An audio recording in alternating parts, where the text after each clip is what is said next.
for what we're allowed to do, I think we've gotten everything that I wanted to get checked off. We've done.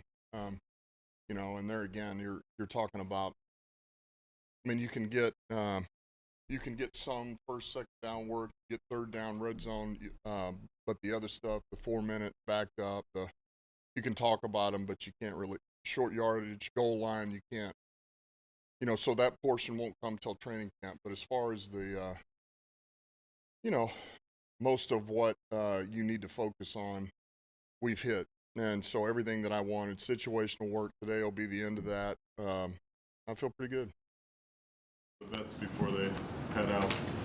It won't be much. Just, take care of themselves. Be smart, continue to train, be in shape, which they will. And that's really it. And come back ready to go. You moved Afatu to safety last year, and that development seemed kind of stunted by some of his injury woes that popped up. He's getting a ton of run, first team, second team defense, which is some of the guys, Tracy and whatnot, being injured. Looks like he's in good position on a lot of plays. What have you seen with Afatu this I early would up say there? you see growth. To your point, he's relatively new to the position, and you're right. The injuries hurt him, not being able to get the repetition, that time on task. So, this is one of the few times that we've had him for a significant amount of time, consistently, consecutively. And so that in itself is paying dividends right now. So we see growth. He's coming along. And look, here's the thing: he's a pretty smart player. He really is. Like he gets it. He just needs time. He needs time on task. He needs reps, like a lot of young guys do, particularly when you're talking about a new position. Now, here's the beauty of Iffy too. Continues to train there, but you've seen he's played some corner too. So we'll still throw him out there, particularly if we need a guy needs a blow for a minute. We'll put him out there, and so he still has the ability to do some of that. We see him as a safety, but yet he's played corner. So if you need him in a pinch, he can go out. Jameson, could he benefit from some sort of mentorship from either whether official, unofficial, whatever it is, from someone in his room, someone else in the organization? Do you think he could benefit from that? Well, I think we're absolutely, as I do all young players, and I think we're set up that way. I think that everything that we have, all the resources we have in this building, on top of the veterans we have in the room, that we have really on the team, the coaching staff. So I think we're set up that way, and absolutely, I think he can benefit from that. It's, we want to help any player that we have come in. That's what it's about. It's not always going to be. It's not going to be perfect. There's always a transition. It's different than college. Every guy grows up in a different environment, different college program. So as fast as you can get them up to speed with how we do things, help them along. So yeah, absolutely, he can benefit. Can you explain a little bit more about how you're set up for that? Is it's not like a Crash Davis type of mentor, you're tapping one guy to say, hey, kind of stay with him, be on his case, whatever it is. Is it, how does that work? Well, I think first of all, everybody that we have in this building, so player engagement, player development, Jessica Gray, Sean Pugh, they work hand in hand with Seth Ryan, Ben Johnson, myself, Brad, Dr. Garvin, Mike Clark, Josh Schuler. We've got a number of people that are constantly in contact, and it's just about, you're giving them the information, you're trying to teach. And there again, it's not just him, we're doing it with all the young players. We do it with all the rookies, all the second-year players. So I just think it's, for us, we're a united front, but we're here to help. But we're also not, we're not here to, we're not here to hold your hand. We're here to help you along the way. And, and so that's really what and why we designed everything we did. Follow up on that. It's just, I assume you have an open door policy with your players. Mm-hmm. If so, has he ever walked through that door on his own and come talk to you? No, he's never just come up himself, but he knows that he can. Any player knows they can come talk. And I encourage it. You got something on your mind, we'll shut the door and get it off your chest. And because to me, like I'll never. For me personally, I'm pretty good about, and I don't hold a grudge. And if I feel like I'm going to, that's why I'm going to get it out to you. I will call you to my office and I'll get it off my chest so that I don't have resentment. And I would expect them to do the same to me. And no holds barred. You got something to say it. I don't care what it is. And we'll clear the air and move on. But he knows that. And there again, if I have something, I'll bring a guy up and we'll talk one-on-one.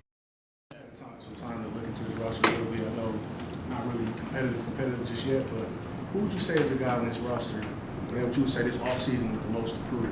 Like, is there anybody that comes to mind?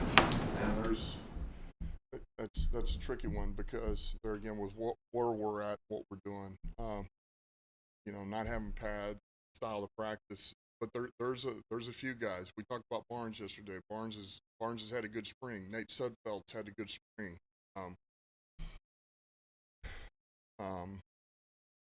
And there's a ton of guys that are doing exactly what you expect Saint study as they come. I mean, you'd be shocked if you had a bad type stuff. We talked about Iffy. Iffy is showing up a little bit. I'll tell you what, for a rookie, Starling showing up a little bit. He made a play yesterday, but he's made a few plays now. He's showing.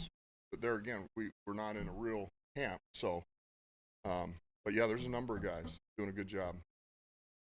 Ryan Branch specifically and the rookies and how he's done since he got to Detroit. And he's doing well. He had a little bit of an injury at the end of vet mini camp, so we didn't really have him the first couple of days of OTAs, but he's really been here for 2 weeks with the vets practicing, and he's doing a good job.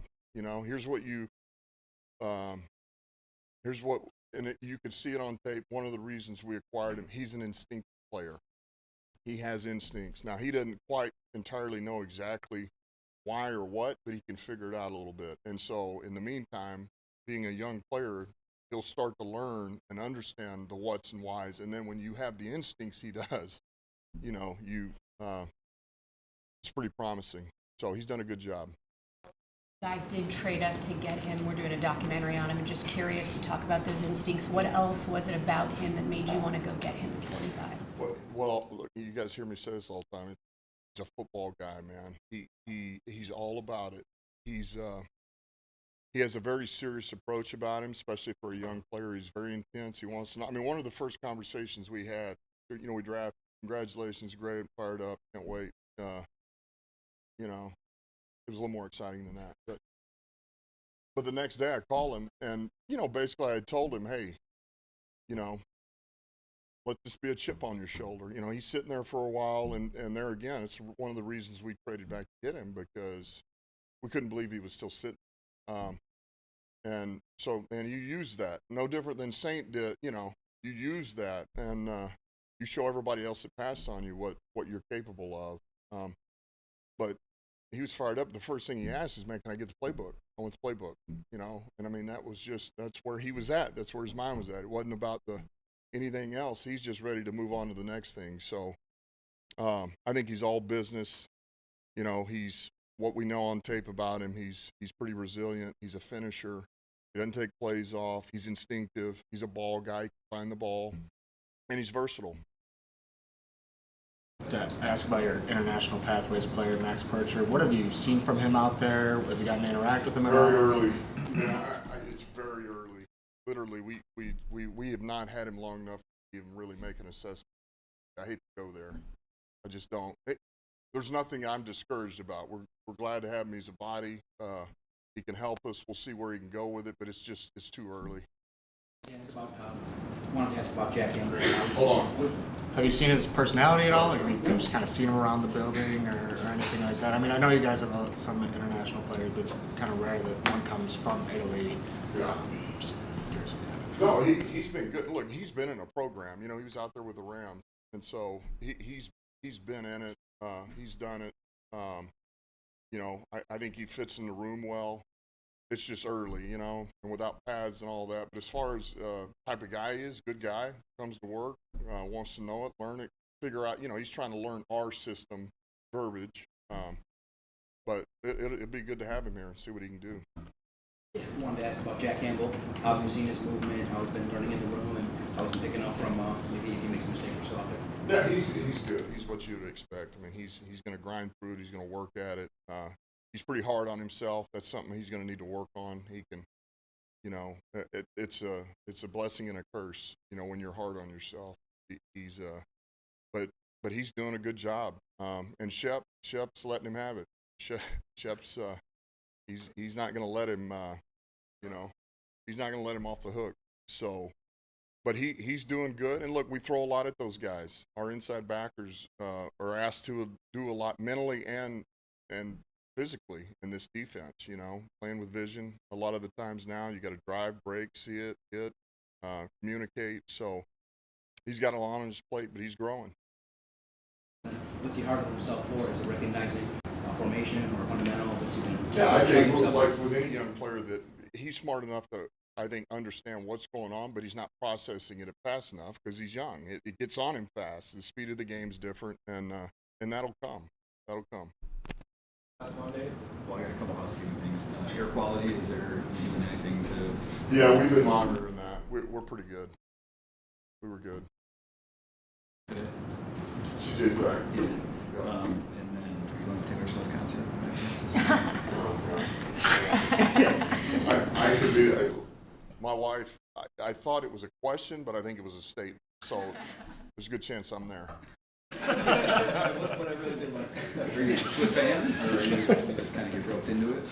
Yeah, no, we'll go. Look, we got some people coming, and you know, my wife invited some friends, and got some people from the staff. So it'll be good. It'll be a good time.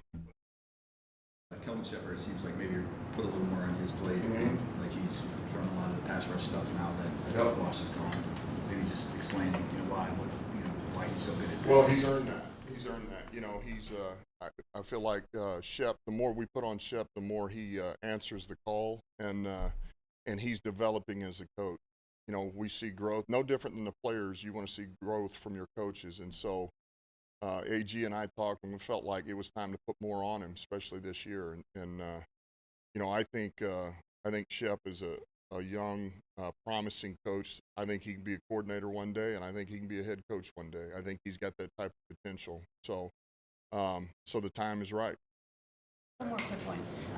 When you got the rookies that come to you here at the beginning, drafted them, what's your message to them? What do you tell them in order for them to succeed in the Lions organization? Yeah, I think more than anything, it's there again. Carlos asked this, but we're set up in a certain way that we will tell you. We're going to tell you exactly what you need to do to have success, or to give yourself a chance to have success. And so just listen, man. Listen to what we're telling you, asking you. It'll be interactive. There'll be these things, but I think more than that, it's if we're telling you something, it's because there's been a lesson that has had to been learned the hard way, or this is your best chance of success. And so I think that more than anything, and then just go to work. You know, go to work. Don't worry. You can never get too high or too low in any situation, especially now. You know, we would expect you to fail right now. You should fail. That's the best way to learn, and that's okay. Learn from it. As long as you don't make the same mistake tomorrow, we're fine. It's okay. Thank you, David. So you're going to Taylor, Holly's going to